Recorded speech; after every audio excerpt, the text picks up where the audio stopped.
सोलन में सब्जी मंडी के पास एक महिला का शव मिला है। ये महिला पिछले 3 दिनों से गायब थी।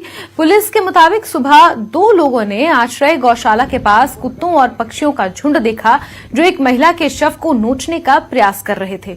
सूचना के बाद पहुंची पुलिस ने शव को कब्जे में ले लिया है और जांच शुरू कर दी है। ये महिला कथेड़ में ढाबा चलाती थी और उसका पति कबाड़ी का काम करता था। पुलिस अब मामले की जांच में जुट गई है।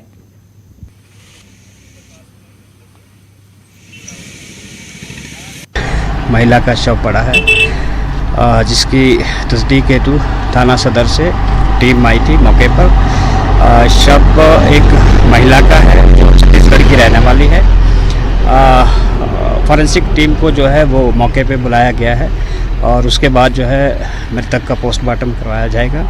वैसे यहाँ पे नीचे मक्खियाँ वगैरह लग रही थी ना, कुत्ते भी बहुत लग रहे थे, तो एक भैया है उन्होंने कहा कि चलो मेरे साथ, हम देख के आते नीचे कि क्या चीज़ है, क्यों इतना हो रहा है। फिर हम गए थे देखने तो वहाँ पर लाश पड़ी हुई थी, तो हमने त्रिपाल हटा कर देखा उसको, तो उसकी आधी यहाँ वाली हाफ मतलब बाजू वाली बॉडी पूरी खाई हुई थी। हाँ, त्रिपाल पहले का पड़ा था, त्रिपाल गद्दा कपड़ा, फिर उसके ऊपर पत्थर भी था रखा हुआ।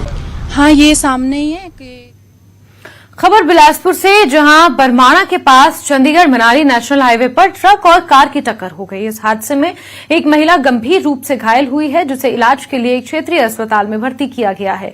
पुलिस ने मामला दर्ज कर आगे की कार्रवाई भी शुरू कर दी है।